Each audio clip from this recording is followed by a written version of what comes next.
میرے والد صاحب رحمۃ اللہ فرماتے تھے استاد کی اور مرشد کی خدمت کر، کوشش کی، کر تو نہ سکا، تو میں ان کی خدمت کرنے جاتا تھا۔ ایسی پہلے دن گیا، ایسی جا کے میں نے صفائی شروع کر دیا، اوے چھوکرا، گالیاں بھی دیتے تھے، ایسے ایسے بولے کچھ نہیں، ایسے بولے کچھ نہیں، ایسی انگلی سے اشارہ کر کے نا بائیں ہاتھ سے۔ میں جی میں وہ کالج میں پڑھتا ہوں، میں کالج کا اسٹوڈنٹ تھا، اللہ بنک کے اور پتہ نہیں کیا کچھ ہوتا تھا، اور کالج سے مراد مرشد کے ہاتھ لگے تھے، نہ آج ولی ہوں نہ اس وقت ولی تھا، نہ آج پہنچی سرکار ہوں نہ اس وقت پہنچی، نہ آج تقوی کے دعوے نہ اس وقت تقوی کے دعوے، اور مرشد سبق پڑھایا ہو، مرشد کے ہاتھ میں ایسے بندہ ہاتھ پورا دے دے اور پورا مرشد کے پھر اپنے آپ کو تابع کر لے، پھر یہ نہ ہو کہ مرشد کے بارے میں دلیلیں اور وسوسے اور سوچیں کیا ہوگا کیسے ہوگا، بعض اوقات جو مرشد کا حکم ہے وہی میری منشا ہے، وہ جو ان کی منشا ہے وہی میری منشا ہے، ایسے میں جی وہ کالج میں پڑھتا ہوں تو میرا فارغ وقت ہوتا ہے کچھ تھوڑا سا، تو میں نے کہا میں آپ کی خدمت کر دوں، تو مجھے فرمانے لگے کہ وہ پہلی جو مجھے گالی دی مہذب دی، وہ بندے دا پوترا تی کوئی تھکا یہاں کی خدمت کرن کی تے، میں کہ میرے جی میں آیا، اگر آپ کہتے ہیں تو میں کر دیتا ہوں، اگر آپ ناراض ہو گئے میں ایسے ہاتھ باندھا، معاف کر دیں، چھوٹا ہوں آپ بڑے ہیں، اچھا تابے داری بھی لگ دے تیرے چھے، اچھا کر، سمجھ گئے، لگ دے تیرے لگتا ہے تیرے اندر تابے داری ہے، اچھا کر۔ میں ایسے صفائیاں وغیرہ کرتا تھا، کتنے دن تو پوچھا ہی نہیں، اور کتنے دنوں کے بعد ادھر آ، کون ہے؟ کالج کے ساتھ ایک محلہ تھا، ایک ٹوٹی پھوٹی گلی تھی، پرانا ان کا کمرہ بنا ہوا تھا، پرانا تھا، اس میں دیہات کے میں نے مریض ہمیشہ دیکھے، شہر کو کوئی نہیں دیکھا، کیونکہ گالیاں بھی دیتے تھے اور بھگا بھی دیتے تھے اور بہت روٹ لے جاتا ان کا، تو وہ کوئی میں نے مہذب بندہ نہیں دیکھا وہاں آتا جاتا، تو پھر پوچھا کون ہے، پھر میں نے تعارف کرایا تھوڑا سا، تو کہنے لگا تیرے دادے پردادے کا نام میں نے سنا ہوا ہے،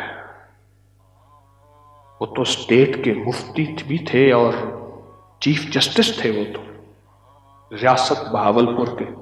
اس دور میں ایک عہدہ ہوتا تھا صدر و صدور وکیل عوام، وہ چیف جسٹس کا عہدہ ہوتا تھا، صدر و صدور وکیل عوام۔ پھر شفقت فرمائی، خیر میں جاتا تھا تو مجھ سے ایک تعویذ لکھواتے تھے، پھر مجھے خیر محبت سے بلاتے تھے، پہلے دن تھے وہ چھوکرا ادھر آ، پھر مجھے کہا کرتے تھے بیکو تو حکیم صاحب نہ کیسے، میں کہ بیکو ٹھاک نہ کیسے،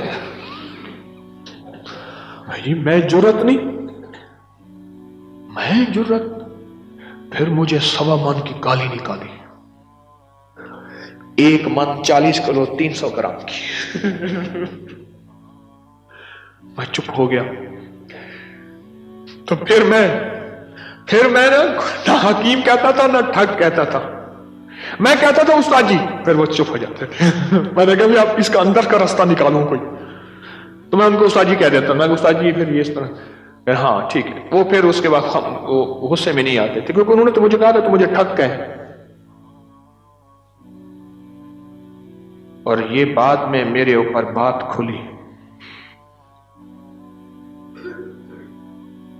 کئی سال نہ کھلی، زندگی اس شخص کے آخری ایام میں میرے اوپر بات کھلی، تو وہ تو رجال الغیب میں سے تھے،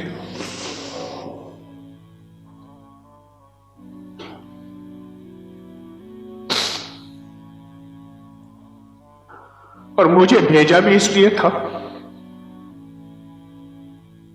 وہ پھر اور ایک انوکھی دنیا ہے، اور یاد رکھیے گا رجال الغیب بہت پردوں میں رہتے ہیں، اور رجال الغیب اکثر حالت ملامت میں رہتے ہیں، حالت ملامت، لوگ ان پہ انگلیاں اٹھائیں، اعتراض کریں، اور اسی میں وہ چھپے رہے، اسی میں پڑتا رہے اور اپنی زندگی کا نظام چلاتے رہے۔ یہ بات مجھے بڑا عرصے کے بعد جا کے اس کی کچھ خبر ہوئی، اچھا یہ تو یہ ہے، تو رجال الغیب ہے۔ اچھا جس دن یہ بات مجھ پہ کھلی نا، ان کو سمجھ آ گئے، کیا لگا آج کے بعد نہ آیا کر میرے پاس، استاد جی کوئی غلطی ہو گئی ہے، یہ جو تو نے سوچا ہے نا یہ سب سے بڑی غلطی ہے۔ میں کہ جی اپنی سوچ پہ استغفار کرتا ہوں، کوئی استغفار کی ضرورت نہیں، تو سارے جہان کو بتاتا پھرے گا کہ واللہ میں آپ کی زندگی میں کسی کو نہیں بتاؤں گا۔ کہا اللہ کے نام کی لاج ہے نہ بتانا، آپ کی زندگی میں کسی کو نہیں بتاؤں گا، واللہ میں نے یہی لفظ کہا بے ساختہ میرے اندر سے، واللہ میں آپ کی زندگی میں کسی کو نہیں بتاؤں گا۔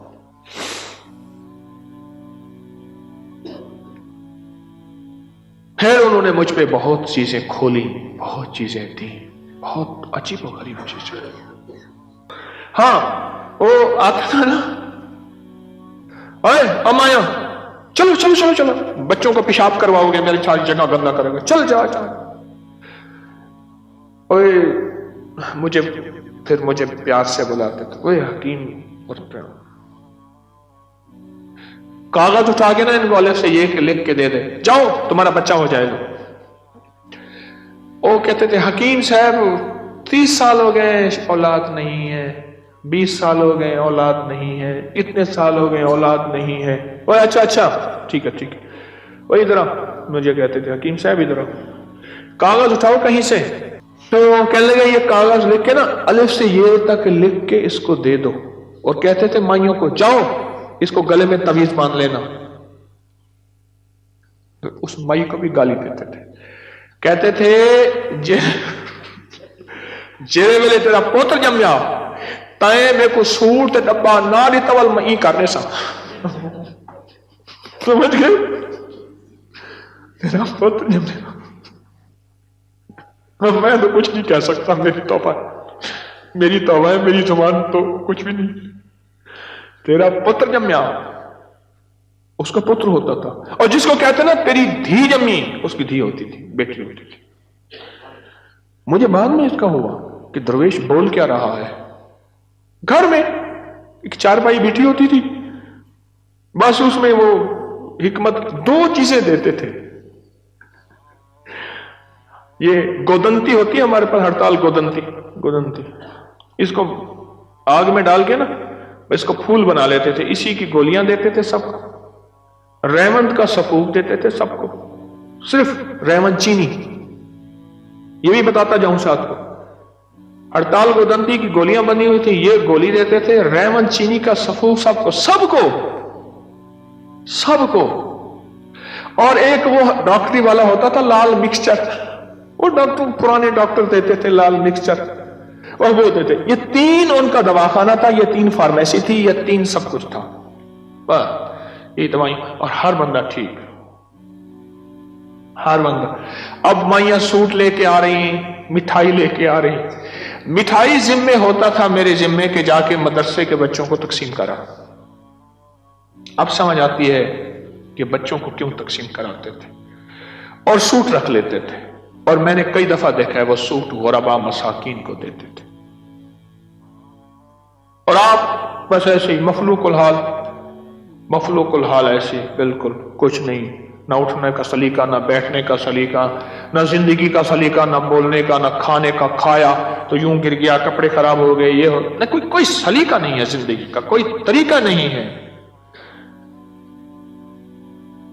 ہمارے بڑے بڑے اکابرین نے